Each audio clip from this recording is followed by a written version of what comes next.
the thing about Bitcoin is this, right? Like there's a proof of work to understand Bitcoin and want to hold your value, your net worth in Bitcoin. And so you have to, just like everything in Bitcoin is it's so great because it all kind of feeds back into the ethos of Bitcoin, which is like Bitcoin's proof of work. Well, people need to do the work. They need to spend a little bit of time. And that's why you can't push Bitcoin on people. Today, I'm excited to welcome John McGraw, event planner for Bitcoin Medellin Conference in Colombia, to the podcast. Welcome to the Bitcoin Edge, John. Thank you. Thank you so much. Really appreciate you having me on. Yeah, I'm looking forward to hearing about the event. But before we get there, tell us a little bit about your background, where you were born, where you're living, and what you're up to with your time. Yeah, sure. So I was born in the Northeast part of the United States, born in Massachusetts, grew up mainly upstate New York, and then spent a good amount of time in New York City. So, and in Massachusetts in general. So, and then eventually, over my professional career, I went from initially starting out in professional sports, then moving to corporate America, and then got into coaching women's college basketball here in the United States. And in doing so, became involved in some event planning as kind of like a side hustle, as like a lower level college basketball coach. It was a lot of times low paying jobs. And so I needed to make ends meet. And I started running some youth basketball events to kind of help facilitate making those ends meet. And then eventually my career in coaching grew, and also my event business grew. And then eventually in 2016, I was going to take a job at another college, and that college had some financial problems and closed down. And so I ended up expanding my event business, and also came to find Bitcoin around that time, which was probably the greatest thing that's ever happened in my life. So that's kind of a little bit of my background. Now my company, Insider Exposure, runs 25 to 30 events per year. Some of the events, probably I would say anywhere from 5 to 8 of the events do over 5,000 spectator/participants. And so we're renting large scale spaces like convention centers and large buildings, and then running these events with thousands of people. So, just trying to take some of my expertise in my career and then apply it to doing something in the Bitcoin space, which is something I'm super passionate about. Well, tell us more about your Bitcoin journey. You said you found it in 2016. What led you to Bitcoin? So I was working as an athletic director and head women's basketball coach at a 2-year college called a junior college, and was there for 3 years. We had a change in president and vice president. President brought in their own staff, and one of the things they wanted to do, of course, everyone wants to come in to a new job and make their presence felt and do things that they feel like are positive changes for their community. And so one of the changes that the new administration felt was a positive change was they felt we were spending a lot of money on interscholastic athletics that would be better served going into intramural athletics. And so intramural being, where it's not serious and students from the school are kind of, it's a rec league against other students from the school, as opposed to students who are recruited to represent the school against other schools, which is interscholastic athletics. So they wanted to make this push into doing that. And of course, as the athletic director, my job was to kind of protect the student athletes under me and the coaches under me. And so, I kind of fought them on their journey to try to eliminate this endeavor that the school had been involved with for many, many, many years. And in doing so, when my contract ended, they didn't renew my contract. I accepted another job at another school in a different state, and that school had some financial problems and closed down. So here I was essentially without a job, although I was already running events for quite some time at that point, about 16 years. We're now on about year 25. And the events I was only running probably 5 or 6 events at that time. They were enough to make a full-time living. I was making over 6 figures in fiat at that point. But it was scary because, of course, there was no paycheck coming in, no retirement benefits, no insurance benefits. So, like your average American, I think most, my mom, even when I got to the point where I was making over 250,000 US a year on my event business, my mom would still come to me with job opportunities like, well, the U.S. Naval Academy has an open position in their athletic department paying 72,000 a year. And I have to tell her, like, mom, like, stop. Like, I'm making 250,000 a year. I'm not taking a job just because it's a paycheck and retirement and 401k and insurance for 72,000. That doesn't make any sense. Like, that's not even close to making sense.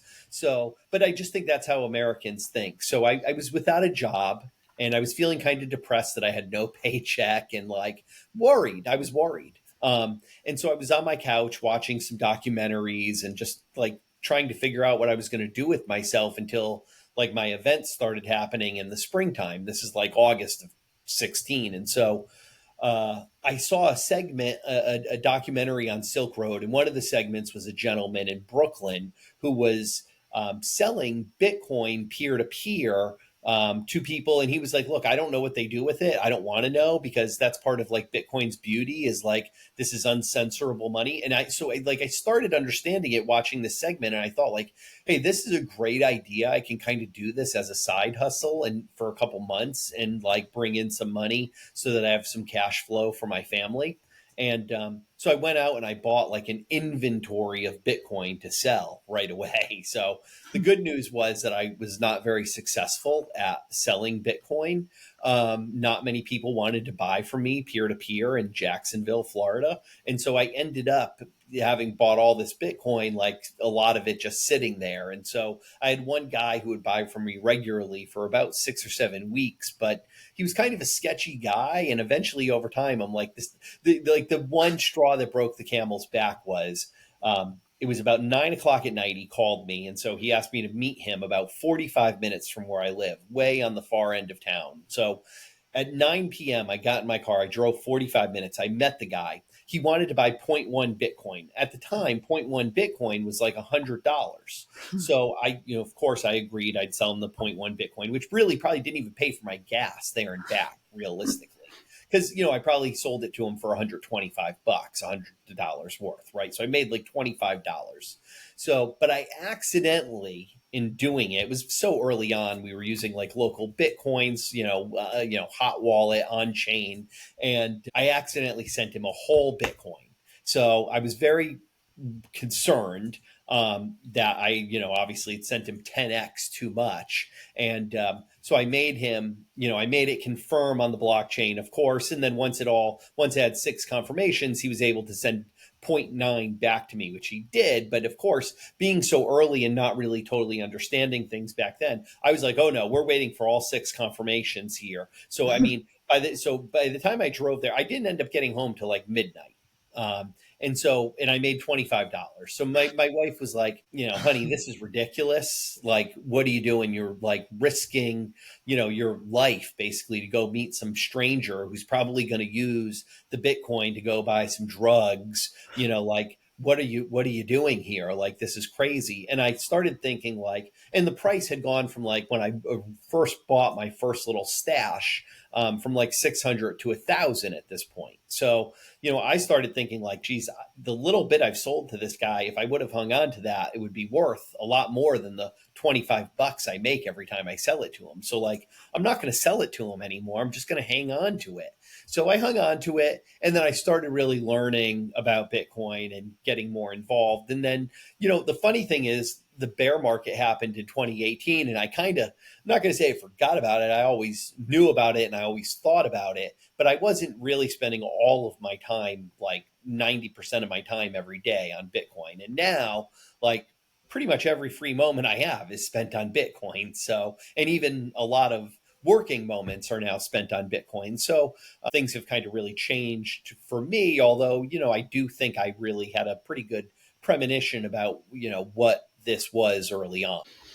Yeah, so you got in relatively early and you transacted in Bitcoin peer to peer, which many people today don't do in this country, at least. So you got a very good background. You said you still focus on Bitcoin a lot today. What is your focus? Yeah, I think the main thing that interests me, and I would consider myself a money maximalist, right? So like when I think of Bitcoin, I think about it as money. Like this is money, whether it's going to be the money that we transact with on a higher layer of Bitcoin and make micro small transactions like buying coffee or, going to McDonald's or whatever. I mean, hopefully not too many people eat McDonald's, but pretty sure not that many Bitcoiners eat McDonald's, but like I hope we can either make transactions that way or a combination of that way and like it being an underlying layer of money that used to settle massive transactions. And I think for base layer Bitcoin, that's probably the future. But I think right now I think of Bitcoin and like where do I spend time like thinking about Bitcoin, being involved in Bitcoin. I think from that money maximalist perspective, while there are maybe some other use cases for Bitcoin, I think the main use case is money in some capacity, whether it's money that we're using like small or big transactions, but ultimately that's, it is a store of value and it is a medium of exchange. And eventually we're going to get to where it is a unit of account. So I think all those things kind of happen in a different timeline. And while they overlap each other in some ways, they're not all just going to happen instantaneously. And it takes time to get there. And I think right now, store of value is kind of the use case for most people. But eventually, as people, find things that they want to use their Bitcoin on, as people keep more and more of their wealth in Bitcoin, right? Then they have less and less liquidity in, like, say, US dollars. Then they get to a point where they have to maybe part with some of their Bitcoin. And so they're going to do so. They're going to start using it as a medium of exchange, but they're not just going to want to spend it on anything. So they're going to be more astute customers of things. They're going to care more about the quality and how good the product is versus just buying like the cheapest common denominator, like going to Walmart to do your grocery shopping just so you can get the absolute cheapest groceries, although those might be the worst forms of food for you in a grocery store, right? As opposed to going to like Whole Foods or something where it's going to cost more, but the quality of the product is better, at least, than Walmart. So, I think that's with fiat, that's where we've kind of gone down that path where now it's just where can I find the cheapest version of this? It doesn't matter if it's crappy or if the product itself is actually crappier. I think it's the same with like construction and homes, right? We've built crappier and crappier homes, but that's because we're looking for the cheapest price we can get for something that looks nice but isn't really that well built. Yeah, that's a very good point. So what you're saying is fiat money is causing most of the world to not think about where they're spending money, go for the cheapest products. And that's partly because inflation is causing us to try to survive. And whereas Bitcoin, we're going to think more about where we spend our money, have low time preference. Is that what you mean by money maximalist? Yeah, for sure. I just think that's the main use case for Bitcoin is money, whether that's a store of value or a medium of exchange, as opposed to some of the other use cases that have maybe kind of cropped up here, just for some of these other like data storage, different types of DeFi on Bitcoin, like I'm seeing these things kind of crop up through like ordinals and stamps and some of these other use cases. And I think, ultimately, like as a money maximalist, I want people in South America. I want people in Africa. My wife is from Kenya. There's a big Bitcoin community in Kenya. I want to see these people have the opportunity. I want as many people to have the opportunity to operate on the base layer of Bitcoin as possible. And so the longer fees stay low, the more people can kind of accumulate enough Bitcoin to be able to self custody their own Bitcoin. Because, of course, and I think there's a lot of education out there, and we need to just keep pushing some of this stuff. But like, if you're only DCAing $25 a week, you don't want to take that Bitcoin off from where you're DCAing it. If you're in Kenya and you can only afford $20 a week of Bitcoin, but you're still stacking, like you want to get up to where you have enough Bitcoin to take it into to self-custody and put it on a hardware wallet, because if you take every $25 and you put them on a hardware wallet, you're putting yourself in a position that becomes dust and you will never be able to move it off the hardware wallet. So we just keep having to push that education so that people understand that UTXOs have to be a certain size or bigger. But also I want enough people to have that opportunity as possible. And the higher fees go, the less possible that's going to be for Africans, for South Americans, for people who are maybe some people in Southeast Asia, so those people who need Bitcoin the most, I want them to have access to base layer Bitcoin. Yeah, thanks for explaining that. I've never heard Money Maximalist explained before. So funny, my last podcast was with someone from Kenya, and she had started a business, a Bitcoin business, and we talked about UTXOs, but I'm no expert. What do you think is going to be the smallest amount and of Bitcoin that you can send? Or would it be possible to transact on the Lightning Network, avoiding the UTXO problem? Yeah, no, that's a great question. And I mean, I think this is a big thing that will become much more prevalent here as people get more educated and Bitcoin grows in adoption.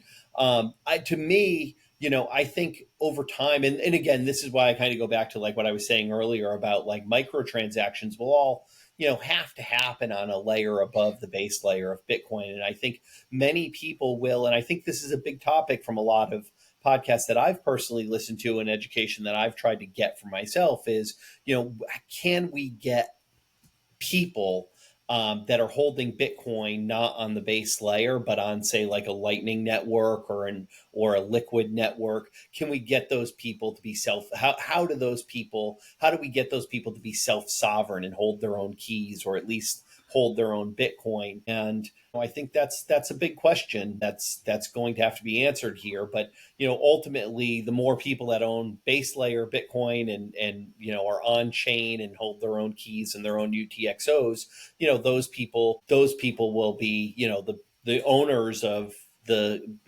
world reserve currency at some point. So hopefully we get as many of those people as possible. Yes. Tell us a little bit about your event in Medellin. What made you choose that part of South America, and how's the planning going? Sure. Well, what made me choose Medellin is that it's a really dynamic, beautiful city. It's a beautiful country. There's a lot of things to do. So part of the value proposition of our event is, if you've never been to this major international city, and, I would argue that it's probably the premier city on the western side of South America. It's, in my opinion, probably the number one city there. Obviously, there's some great cities in Brazil, Rio, Sao Paulo. So in Argentina, Buenos Aires is an amazing city. But like on the west side of the continent, I'd say Medellin is the premier destination. And so it's close to the U.S. It's only a 3-hour flight from Miami. So I think people from the United States can travel there really easily. I think a lot of Americans are already going there. I think it's a really beautiful city. It's a really modern city. There's a lot of tech entrepreneurs there. There's a lot of digital nomads there. It's an up and coming, vibrant place, and with a ton of great things to do. And then, the other reason is, there's already a lot of great Bitcoin events going on in the United States, Europe. There's lots of education available for those people. And in Medellin, there's just not as much in terms of education and in terms of events, in terms of get-togethers. So part of being a Bitcoiner, right? Like part of me coming on this with you is just like getting to hang out and chat with other Bitcoiners, people that are like-minded, people that have kind of discovered the solution to this underlying problem that, essentially the people in power, governments don't want to talk about, which is the debasement of our currency and, inflation, and us, essentially working harder and harder all the time for kind of less and less value. And so, we know what the answer is, you and I do. And so it's good to be able to converse and go back and forth and have conversations with people that understand that. Whereas, like in my everyday life and running basketball events, I'm not interacting very infrequently. And when I do, it's usually like explain this or explain that. And I'm in a role where, I'm kind of like more as a teacher than like speaking to someone like you who would be like a colleague or like, we both understand the value proposition of Bitcoin and why it's so important. So, it's fun to do these things, and the conferences are really fun because then you get to also like hang out and, it's not just listening to, say, Jeff Booth, who's incredible, but it's also like, talking to the guy sitting next to you, who you've never met before, and now you're like chatting with a guy who like you share a lot of similar mindset, but you've probably never engaged with that person in your life, so, or would have had the opportunity to even do that. Yeah, that is something about conferences that makes such a difference for us Bitcoiners because, like you said, in our personal lives, it is wonderful to talk with people who get it. For me, like I think the first time I went to a conference was maybe Bitcoin 21 in Miami, and then Bitcoin 22 in Miami was the next time I went. And so like going to those two conferences like really helped assure me that I was like on the right path because, like well, of course, on the internet and Twitter and that type of thing, like you see a lot of people who have like these advanced degrees from prestigious universities. And it makes you feel like if these people are involved in this and they're extremely intelligent and well-educated people, that like I am on the right path. But then you go to the conferences, like, and again, not necessarily Bitcoin Medellin, because we'll probably be a pretty intimate type of conference with like 1,000 people or so or less. But like you go to, when I was Bitcoin Miami in 22, like it was literally like 30 or 40,000 people. And you're like, holy cow, there's this many people. Like, I know I'm on the right path. Like there can't be this, like, if this is a stupid idea, there can't be this many other people who look really successful and have these advanced degrees, and we're all really making this stupid decision. So it really solidifies your conviction. Like if these people are on the same path I'm on, then I might be on the right path. Yeah, I agree. Tell us about some of your guests. I know you mentioned Jeff Booth, and he's going to be there, which is wonderful. I know Dallas Rushing. No, we have great people. I mean, we have some amazing people. So one of the people we have coming is Luke Mikic. He is a tremendous young man who essentially like gave up his house, sold basically his house for Bitcoin back a number of years ago, and has become a digital nomad and just travels around mostly in South America. And spends a lot of time in Medellin, and he'll be there. He calls himself the 9 to 5 escape artist, which I absolutely love. I think that's great. Because people should be looking to get out of that 9 to 5 thing. Like we should be all trying to like create as much value for the world as we possibly can, and then hopefully, we're reciprocated with that same type of value. So we have Luke. I think he's going to do awesome. We also have Luke Broyles, who's another like kind of social media personality who's a big believer in Bitcoin, does a lot of Bitcoin interviews, and is just a really great person to have.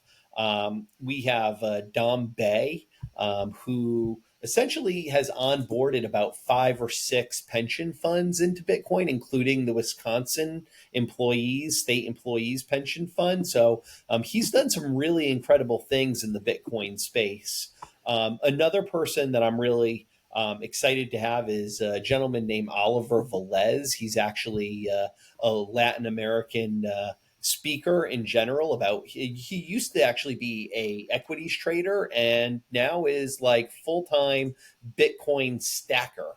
So he's a huge Bitcoin proponent. He lives in Medellin, and I think he's going to really resonate with a lot of the people who come to the event, especially people who come from Colombia and South America. So very excited about those guys. I mean, we have some other really great people. Newt Spanholm, Uncle Newt, who created the Bitcoin Infinity logo, has written a couple books, has an amazing podcast. He'll be there. I mean, I could actually go on for quite a bit because I think we have a really, really, really great lineup of speakers speakers, and I'm really looking forward to like putting this thing together and listening to like I'm just going to say this. I mean, I could maybe take a little criticism for this, but I pretty much designed this conference and went out and got speakers for this conference from people like I wanted to hear, like people that I found interesting. Like there's no one at my conference. And again, if this offends anyone, then, I'm sorry. But like we didn't go out and get anyone who's going to come in and speak about like creating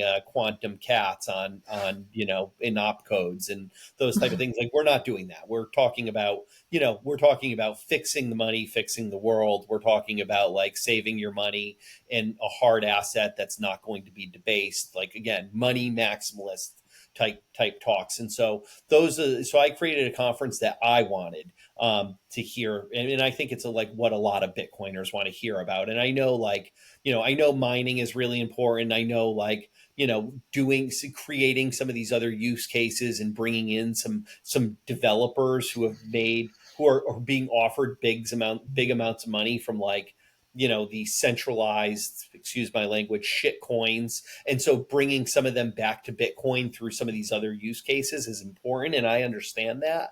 But at the end of the day, I think most surface level, like plebs, as we would call ourselves, right? We want to hear about like how Bitcoin can fix the problems that are going on around us, not like creating, not like creating, some pictures on one specific Satoshi. I think like, again, it's an important thing that some of those people are doing, but it's for most people out there, it doesn't fix the problem that they're concerned about in their everyday lives right now. Yeah, that's true.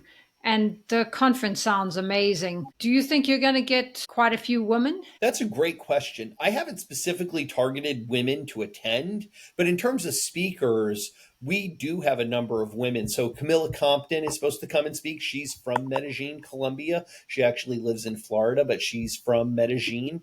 And we have another woman from Colombia who lives in Los Angeles now named Danny Go, who does a podcast, which is amazing. And she's going to come do a workshop on self custody with what's called the Sato chip, and it's basically a hardware wallet built on like almost like what would look like almost like a credit card. So she's going to come, and they're extremely inexpensive. So we have those two women speaking, and then of course Maya. So we've tried to incorporate and have. I think there's a decent amount of women, and there's a few other women that we kind of have targeted to maybe either become speakers or actually I have a young woman I just met with yesterday who's probably going to at least be a speaker or run some like side events to our event. And she's running a new company called Travel with Bitcoin. So I think she's doing a really good thing. She's trying to actually like coordinate an excursion the day before our event out to a place called Guadalupe, which is a beautiful like rock in the middle of a lake where you can like hike up to the top. It's a really beautiful view. And so she's working on coordinating that with a really nice, authentic Colombian meal. Well, it really sounds fantastic. And it also sounds like you are getting more out of being in Bitcoin. It sounds to me like there's more to it for you than just creating an event. Is that true? Yeah, no, 100%. Again, I think a big part of it is just being involved in the community and being alongside and with other people who have the same things going on inside their heads as you do, right? Like understanding like some of the problems that we're going through as a society, understanding what some of the solutions could be, just understanding like how money works. And I think like these things, like if you told me as like a teenager, like, oh yeah, someday, your hobby might be like global macro finance, you'd be like, that's laughable. Like as a kid, you laugh at like, how could that be someone's hobby? That's someone's boring job. I think like just being able to be around other people who can understand like how like us, talking about debt to GDP ratios is something that's interesting and not like terribly boring. Because I think Bitcoiners would go, yeah, that's really interesting. Like how are we letting this thing blow up like this? And so like we would understand that, we would find it intriguing, and it'd be topic of conversation potentially. Whereas like your average person, like if I tried to talk to anyone in my family about debt to GDP, they'd be like, what are you, crazy? We don't want to talk about that. That's boring and who cares? So it's because they just don't realize what's going on around them. So, with all that study, what have been some of your biggest lessons in Bitcoin? Yeah, the funny thing is, I think one of the biggest things is like, I hear Bitcoin changes you, and I really believe that because, just some personal anecdotes. Like, I went from really enjoying like fine dining and eating out and like, having some really nice meals. Like as I've gotten to a point in my life where I can kind of afford some of those things, I've, really lived humbly most of my life, and I still try to as much as I can. And that's kind of the one thing I've always, even when I didn't have a lot of money, would let myself indulge in, is like going out to a nice restaurant, having a nice meal. And now, like I'm at the point where I'm like, okay, I have to buy all my food from farmers. I'm buying, we're buying, directly from a cattle farmer. We're buying it directly from a woman who farms pigs, and we're buying directly from. We're going to a place that raises chickens directly to buy our eggs. It's a pain in the butt to run around to three different places to buy our food. But essentially, like we're buying all our stuff direct from the producers at this point. We're not buying any seed oils. We're cooking in tallow. And so like it really does change you. Like again, like these are things like as a Bitcoiner, like it just makes you start to question a lot of things going on around you. And so like, also, just like in, any media stuff now, it's like, it's funny, you turn on the news and you listen, and as a Bitcoiner, it starts to sound so preposterous, some of the things they talk about, especially as it relates to politics and financial things. And you go, man, I can't believe I used to like just like believe, just because. And now it's like it's really opened your eyes and helps you wake up to what's really going on in the world. It's funny. So one of my best friends came to visit me like maybe 2 or 3 months ago, and I've never watched The Matrix. So I actually watched it for the very first time about 2 months ago, and I was like, "Holy cow! No wonder Bitcoiners love this movie." It's like you wait when you're a Bitcoiner, you wake up and you realize how much BS you've been fed over the years, and it really becomes like, wow, I just fell for all that just because that's how I grew up. It was everyone believed the news, everyone did what the government said to do, and you kind of followed the rules, and when you become a Bitcoiner, you realize, well, they've just lied to me a lot, and I went with it because why was I to believe anything different? So Yeah, that's funny. I haven't said this, but when I watched The Matrix, I thought, I know something is going on, but I don't know what. I know there's something we're not being told, but I didn't know Bitcoin then. So that's part of it, right? We are not educated on the way the actual financial system is working. Inflation is not clear. And I wanted to ask you about inflation because so inflation in this country and inflation in, say, Colombia are different. But is that one of the ways that you try to get people to understand Bitcoin? I think so, but at the same time, I mean, inflation has been relatively about the same in Colombia as it's been here. It hasn't really gone off the rails there. But there are a lot of Venezuelan refugees. I would call them financial refugees who have come over, and a lot of them have come to Medellin because it is such a great city and there's lots of opportunities there. And so I think it is the best way, even for me, like in this country, even, onboarding, like even trying to orange pill like my own sister, which I've been pretty unsuccessful with so far. But she does understand, like at this point, I've sent her enough tweets, and I've sent her enough, just information where she totally gets it and understands there's a problem. I think she's a lot like George Gammon. There's a big problem and she knows it. She hasn't figured out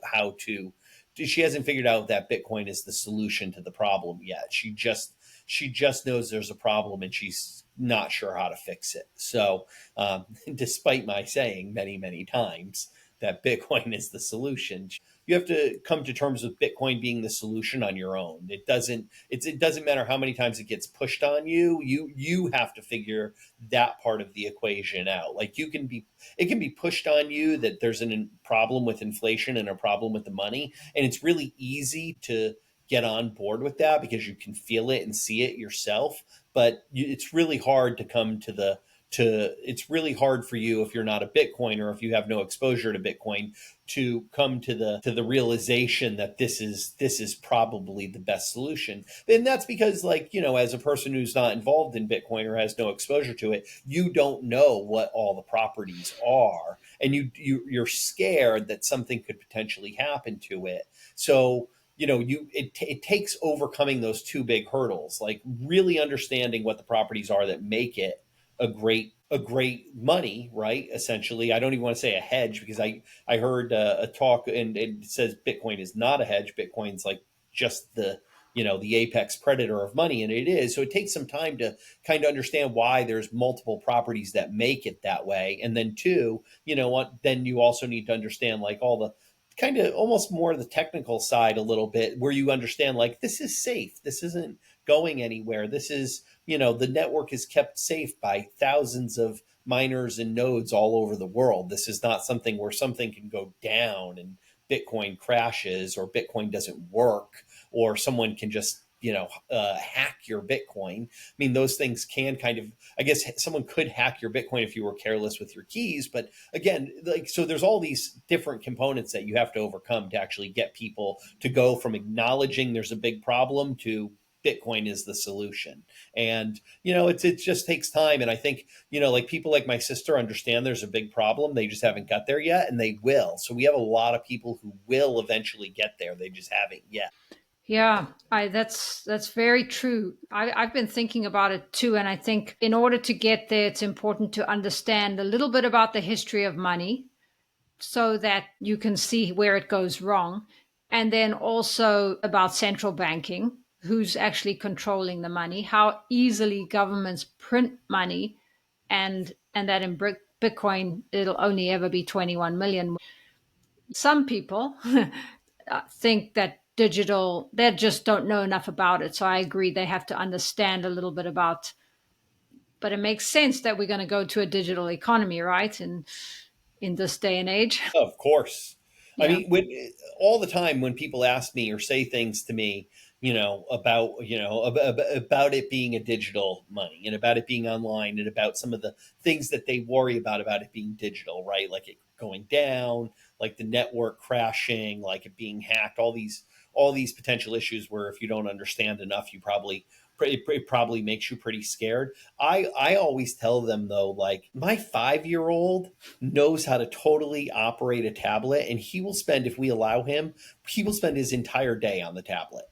So, like, do you think he'd rather use pieces of paper or something that he can just swipe on a tablet, or, like just press a couple buttons on the tablet? Like, let's be realistic. Like, we're not going to go backwards here. Like, people are using technology more and more, not less and less. So like that piece of the equation is never going backwards here in my mind. Like, we've even moved traditional, monies. We've even moved traditional fiat onto phones, right? Like now we're sending Apple Pay or Apple Cash, and we're using Cash App, and we're using Venmo, and you can put your credit card on your iPhone and just tap. So we're moving all these other things digitally. So Bitcoin only makes sense. Like, it's not something to be scared of. But again, people, if you're going to say, if you're going to ask people, like, this is a long-term savings account, this isn't like something you're going to buy a cup of coffee with, right? Like, so then you're asking people to store most of their money there. And I think people get really nervous about that. Like in the bank, like they don't have to worry. The bank kind of holds it for them, even though they don't really, but they kind of do, at least on their ledger. So like, they don't have to worry about like losing it or having it hacked, or like, making a mistake somehow. It's like, it's all on someone. They're scared of the ownership of their own money, because we've been conditioned that way in this country and in most places around the world. Like, don't hold your own money, give it to a bank, it's safe. The thing about Bitcoin is this, right? Like, there's a proof of work to understand Bitcoin and want to hold your value, your net worth in Bitcoin. And so you have to like just like everything in Bitcoin is like it's so great because it all kind of feeds back into the ethos of Bitcoin, which is like Bitcoin's proof of work. Well, people need to do the work. They need to spend a little bit of time, and that's why you can't push Bitcoin on people. They have to come to it on their own terms, is because they have to do the work to understand it enough to realize like this is I'm an idiot for not putting my money in this. Every Bitcoiner, I guarantee you this, every Bitcoiner says, I'm an idiot for not buying more then, whenever then was. Every one of us says that. I say that all the time. Like I'm like in 2016 when I went out and bought a little inventory or a decent amount of inventory to sell Bitcoin, like I'm an idiot. I should have bought 10x of what I bought. I had the money to, but I didn't because I didn't understand it enough. I only thought of it as a way to make some money. I only thought of it as a way to make more fiat, not that this is how I should be saving the vast majority of my wealth. Yeah, you make some really great points there. And another reason I see in this country, if you're in one of the four top banks, biggest banks, so far they've kept your money safe and you use Venmo, it's free, and you're making a decent salary. People like that don't see as much of a reason for Bitcoin. But if a pain point happens where either the bank does fail or they have, something happen in their life or they're not making as much and they cannot afford it, then there's a much bigger reason for people to start paying attention or just having enough touch points, like you mentioned, hearing it from you, hearing it from another friend, seeing a podcast, and then reading the Bitcoin Standard. Do you think price is also a factor as we go higher? And do you have a price prediction? I mean, look, price is definitely a factor because when number goes up, people get excited and then they want to come to you and ask like, "Hey, how do I buy? Is it a good time to buy? Can you talk to me about?"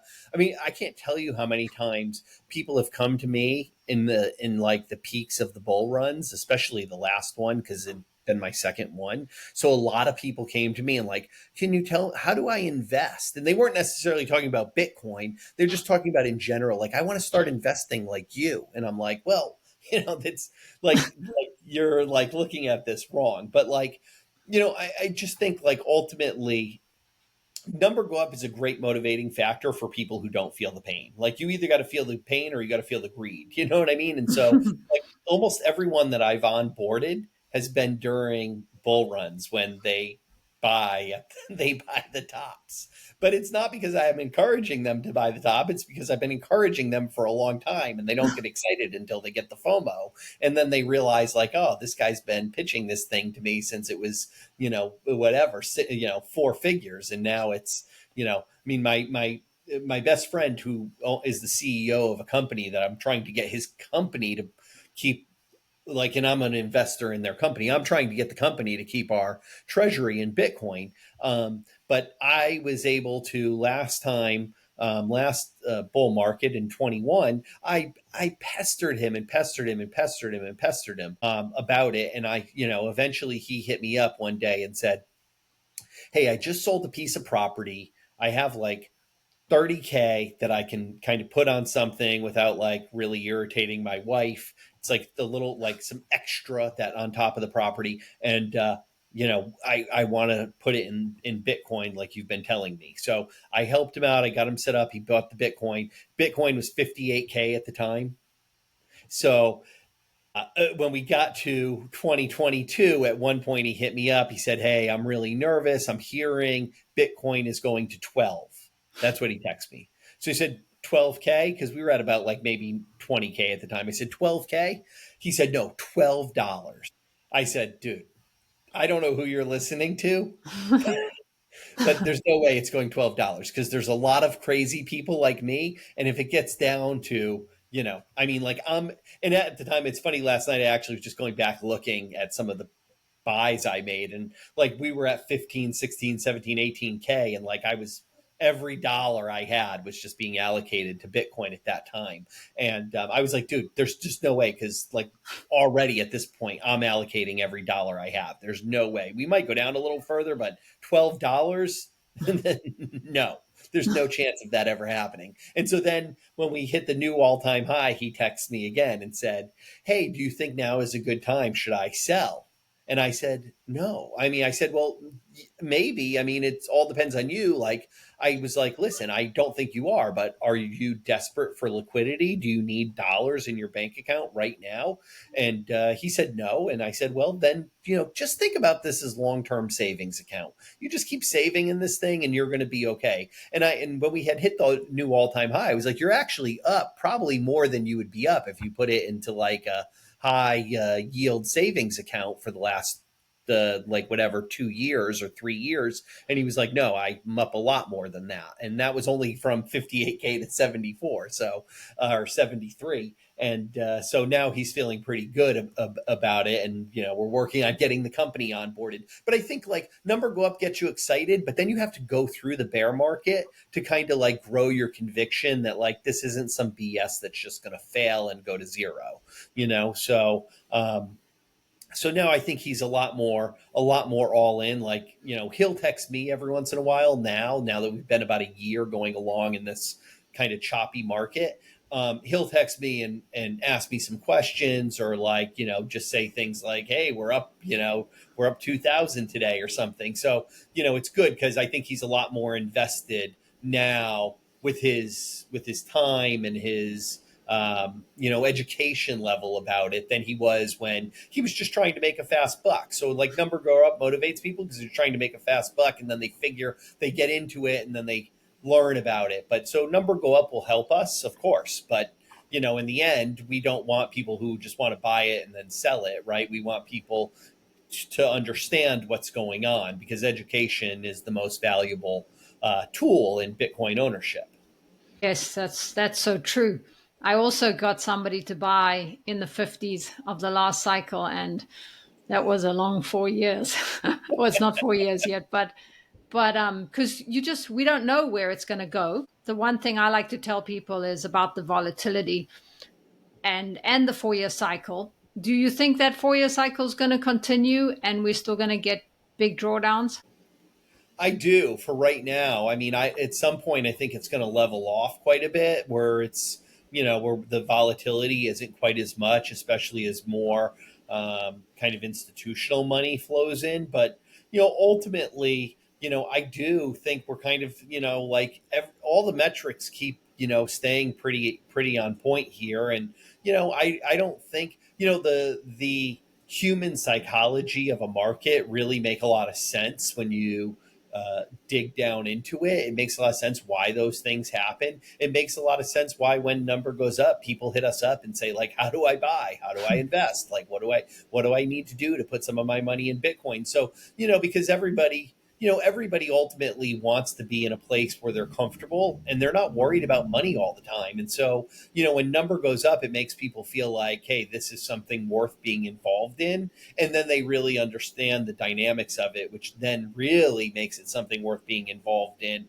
And you understand that, ultimately for most people, it's number go down all the time, and they have to risk their time and value and energy, which they're trading for fiat, right? They have to risk that to try to not lose their value by, gambling on real estate, gambling on equities. Like, you're ultimately going to have to put your money in something, or else you're just going to be like constantly debased, and you're going to be debased at a faster and faster rate all the time. So, once you understand Bitcoin, you realize like this is actually, from a gambling perspective, like this is actually the best bet by far. And it might not even be considered a bet. It might just be the best decision by far of all the potential, options to gamble your money on to make enough yield to not lose the value of your time, energy, and expertise. Yeah, that's how it is. You've told us a little bit about how Bitcoin changed you. Tell us a few more ways how Bitcoin's changed you. Yeah, well, I think definitely, like you kind of talked about before, I mean, it's one of those things that, expand your horizons.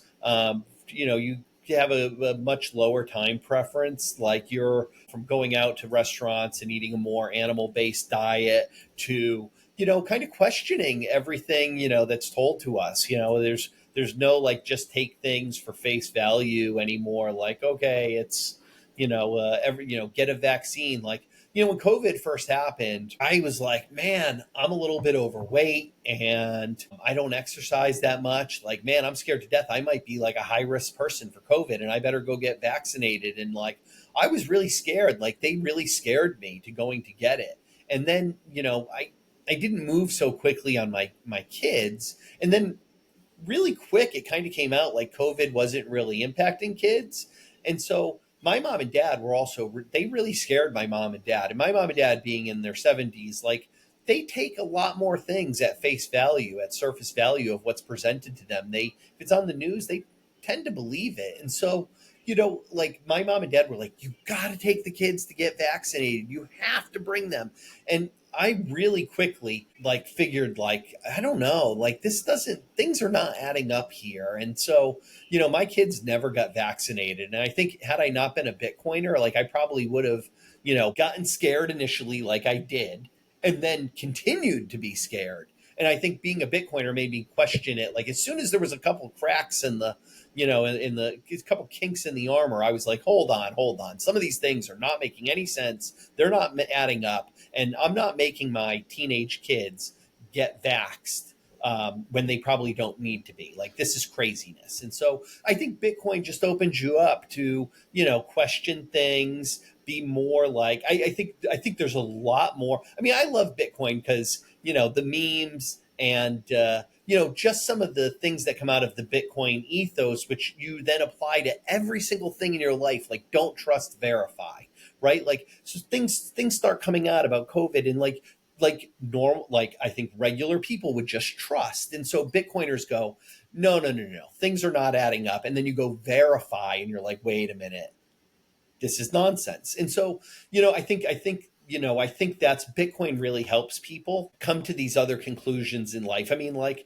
again, like, just as someone who's kind of always been like a, social person and, been involved where I have to like go to different functions and like I've always enjoyed having a couple drinks and drinking some alcohol, and I've really cut back. Like, I mean, I almost never drink alcohol anymore. Like funny, we were at Halloween and everyone there, a lot of people there were drinking and having a great time, which was great, and no judgment on them, but like my wife and I drank, we had a couple bottles of water. So like it just I think creates this thing like you want to live longer, you want to enjoy life to the fullest, you want to be as healthy as you can, you start questioning things. Like I really believe it does change you as a person, because again, you have these motivations over a longer time horizon than you ever had before. Yeah, I couldn't agree more. I hardly drink too, and I am excited to get up in the morning, even though I'm not making any money. I'm talking to Bitcoiners. It's great. I value my time more. It sounds like as time has gone on, your conviction has grown. Have you found that? 100%. Yeah. Yeah, I don't think there's any way as a Bitcoiner to like not have your conviction grow over time, because again, I mean, we're 15 years into Bitcoin, and I'm like 8 years in, right? So I came along about halfway through Bitcoin's existence here, and I would say this, having been involved for as long as I have been, and knowing people that have been involved a lot longer than me, like if there's holes, why haven't those holes been poked at this point? Like where are the holes? And I'm not saying Bitcoin's perfect. I mean, there's issues. Like scaling is a big issue, right? UTXO management is a big issue.